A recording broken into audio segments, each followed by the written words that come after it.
네, 교과서 66에서 67쪽 상대습도 수업을 시작하도록 할게요. 사실 어저께 선생님이 이거 녹화했는데 파일이 망가져서 또 하고 있거든요. 네, 어쨌든 오늘은 잘 녹화되길 바라며 선생님한테도 나름대로 어려움들이 있답니다.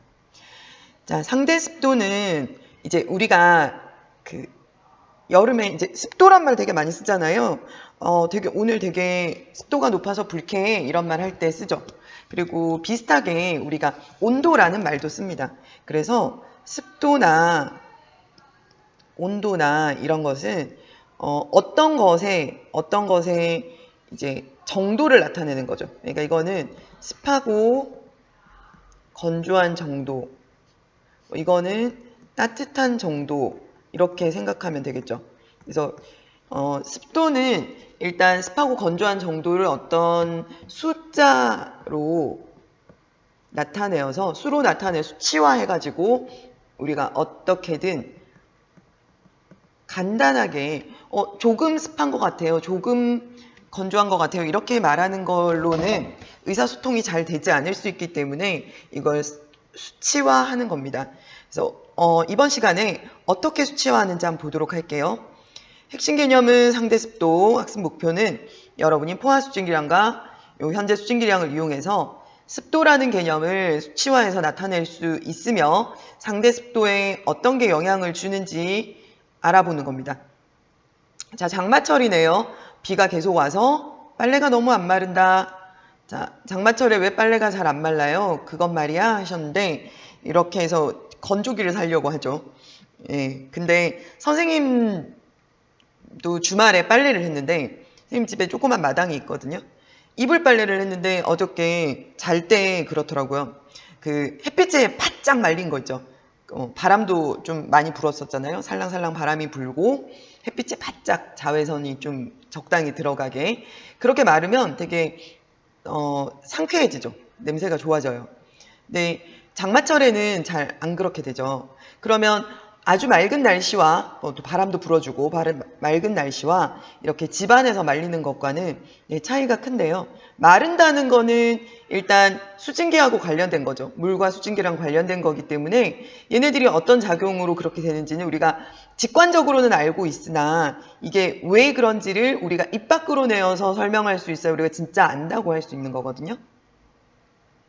자, 우리가 지난 시간에 포화 수증기량에 대해서 배웠어요. 기억나세요? 네, 포화 수증기량에 대해서 배웠는데요. 포화 수증기량과 현재 수증기량,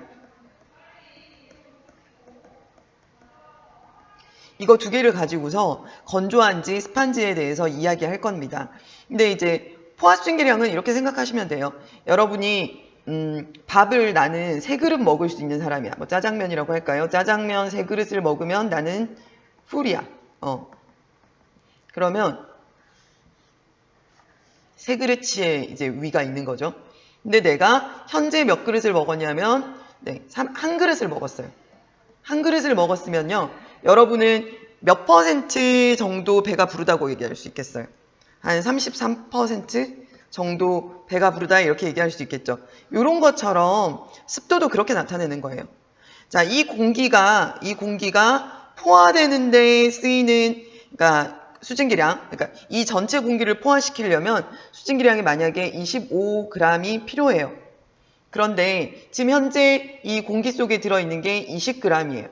그러면 5g 더 들어오면 포화되겠죠. 그러면 이 현재 수증기량은 봐봐요. 몇 프로 차 있다고 할 수 있냐면 25 들어오면 꽉 찬 건데 20 있어요. 여기에 100 곱하면 80% 정도 차 있는 거네요.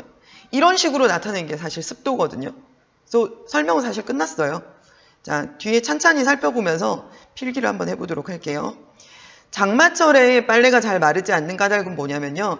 이게 여러분도 그렇죠. 한 그릇 먹을 때, 2그릇 먹을 때, 2그릇 먹고 2그릇 반까지 먹었을 때 이때 잘 들어가요, 안 들어가요? 잘 안 들어가죠. 그러니까 비어 있을수록 잘 들어가니까 장마철에 빨래가 잘 마르지 않는 까닭은 공기 중에 수증기가 많기 때문이다라고 하시면 되겠습니다. 그래서 요것만 적으시면 될 것 같아요. 공기 중에 수증기량이 많아 수증기가 증발하기 어려우므로 잘 마르지 않는다. 이렇게 적으시면 되겠네요. 요거는 필기 1로 교과서에 하세요.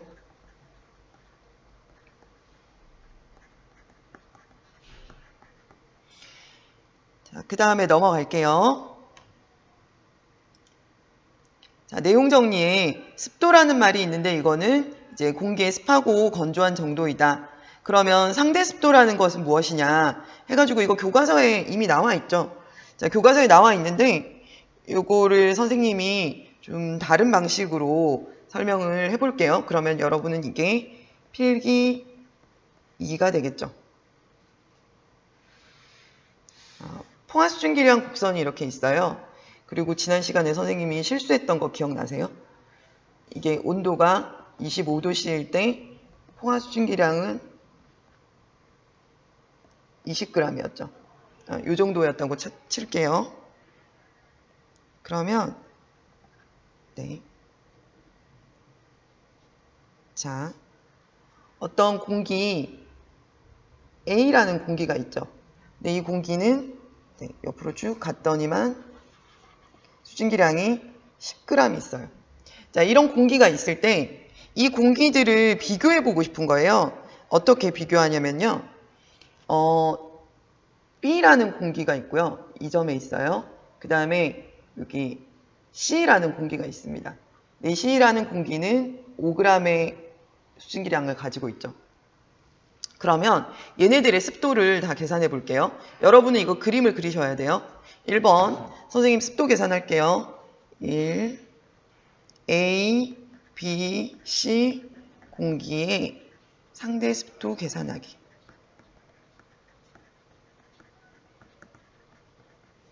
A는 자 수증기량이 지금 그러니까 포화되는 거는 이 A라는 공기는 25도씨잖아요. 이 A라는 공기의 포화 수증기량은 20g이에요. 그죠? 그래서 20g 분의 근데 얘가 진짜 지금 가지고 있는 거는 10g이죠. 곱하기 이거 전체를 100으로 쳐야 퍼센트가 구해지니까 이렇게 하면 50%가 되죠. 그래서 A의 상대 습도는 50%예요. 그 다음에 B는요. B는 20g까지 가질 수 있는데 20g을 이미 가지고 있죠. 그러면 약분되고 100%. 그래서 B의 상대 습도는 100%입니다. 그 다음에 C의 상대 습도는 20g을 가질 수 있는데 5g을 가지고 있죠. 그래서 100을 곱해주면은 25%. 그래서 얘는 25%의 습도를 가지고 있는 거예요. 그러면 얘가 가지고 있는 습도는 여기죠. 요만큼 기둥, 요만큼을 가지고 있고 여기 전체까지 이걸 기둥이라고 생각해 보세요. 이거 전체를 채우면 100인데 이 중에 얘는 4분의 1을 채우고 있네요. A는 반을 채우고 있네요. 그죠? 이렇게 보시면 돼요. 그래서 같은 공기라면 같은 기온이라면 25도씨로 지금 같죠. 같은 기온이라면 포화 수증기량은 당연히 같겠죠.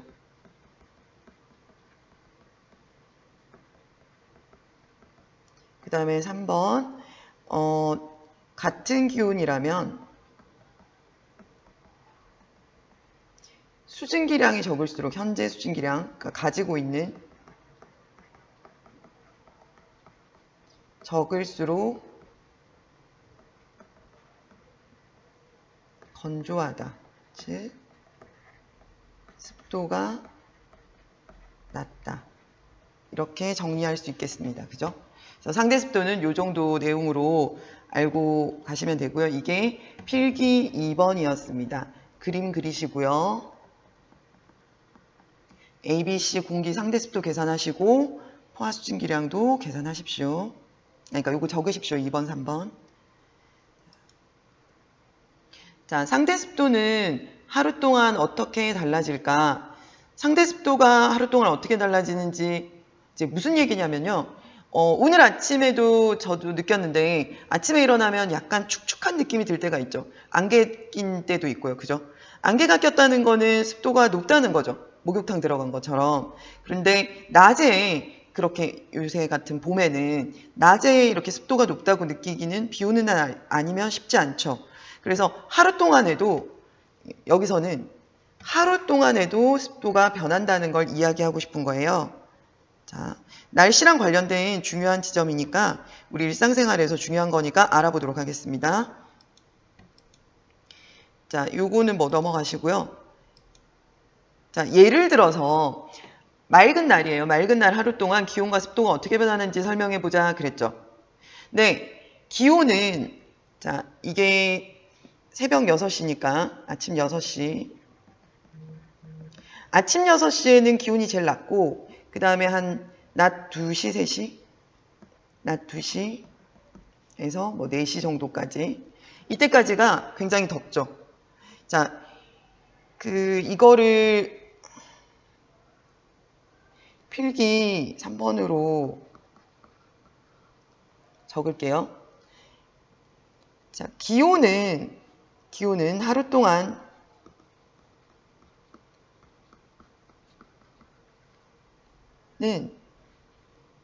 낮 2시에서 4시 최고. 그 다음에 새벽 5시에서 6시 최저. 물론 이거는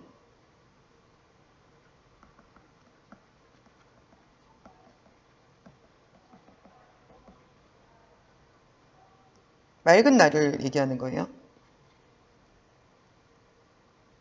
그 다음에 이제 하루 동안의 기온은 이래요. 기온과 습도를 보고자 하는데 그러면 두 번째 이제 습도에 대해서 얘기를 하려면요. 기온과 포화수증기량에 대해서도 알아야 되거든요. 그렇죠? 네, 봐봐요. 포화수증기량 곡선을 이렇게 그려놓고 보면 이게 기온이고 이게 포화수증기량이잖아요. 그러면 기온이 높아질수록 포화수증기량도 커지죠. 그래서 기온과 포화수증기량은 비례한다 그랬죠. 그러면 당연히 하루 동안의 기온이 이때가 제일 높으니까 낮 2시에서 4시 이때가 포화수증기량도 크다. 그리고 아침 6시에는 포화수증기량이 작다. 이렇게 되겠죠. 그래서 요거 볼게요. 3번. 이제 습도에 대해서 얘기해야 되니까요. 상대 습도는 포화수증기량분의 현재 수증기량 곱하기 100. 한 개의 상대 습도잖아요. 그런데 이거를 봐봐요. 이거를 포화수증기량은 기온하고 비슷하죠. 그러니까 밑에를 기온이라고 물론 쓰면 안 돼요. 그러니까 곱하기 100 이렇게 하면 안 되는데 기온과 현재 수증기량하고의 관계일 수 있죠. 근데 이 현재 수증기량이라는 건요. 하루 동안의 수증기량은 비가 오지 않는 한 거의 변하지 않아요. 그럼 이 값만 변하는 거잖아요. 즉 포화수증기량만 계속 변하는 거예요. 그러니까 기온이 분모값에 있는데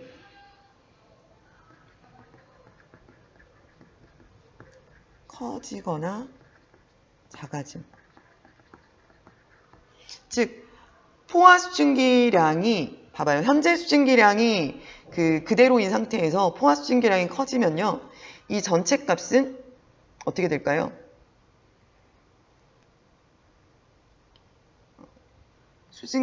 현재 수증기량이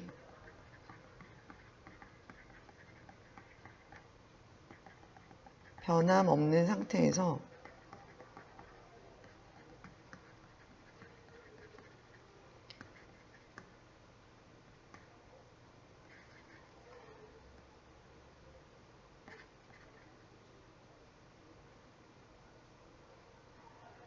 기온이 높아지면 분모값이 커지는 거죠. 그래서 상대 습도 값이 작아진다.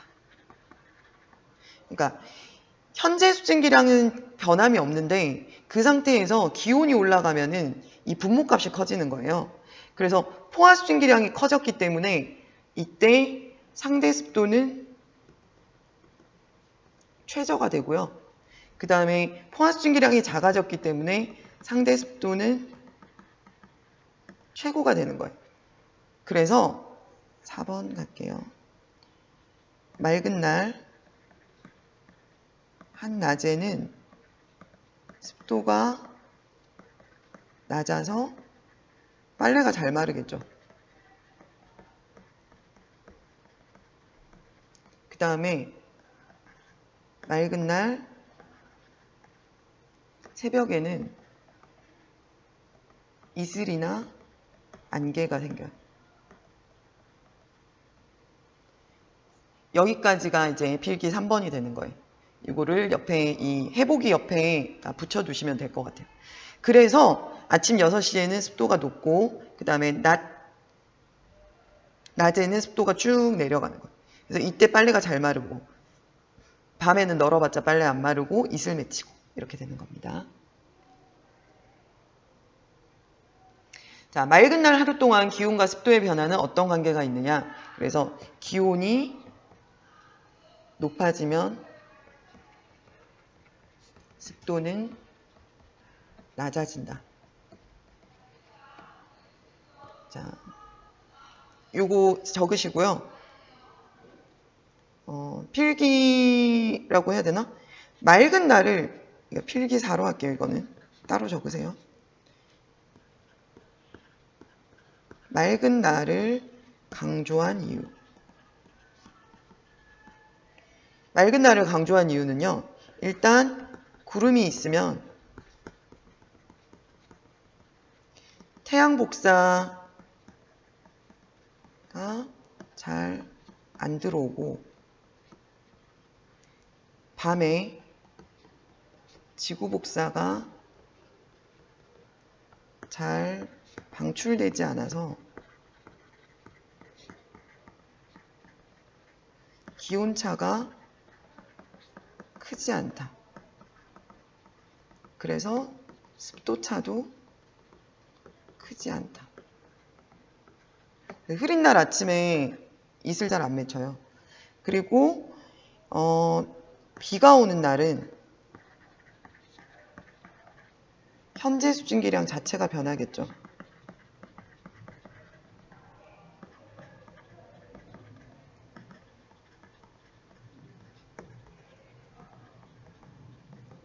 맑은 날을 이야기한 겁니다. 이게 필기 4가 되겠죠. 이것도 당연히 그 해보기에다 적으시고요. 자, 맑은 날의 기온과 습도와 이슬점의 변화, 이거는 책에 있으니까 보시면 되는데, 뭐 기온이 올라갈 때 얘하고 서로 반대값이다. 그리고 이슬점은 거의 변화 없다. 이 정도로 기억하시면 될 것 같아요. 그죠? 이거 다 교과서에 있는 내용이고요.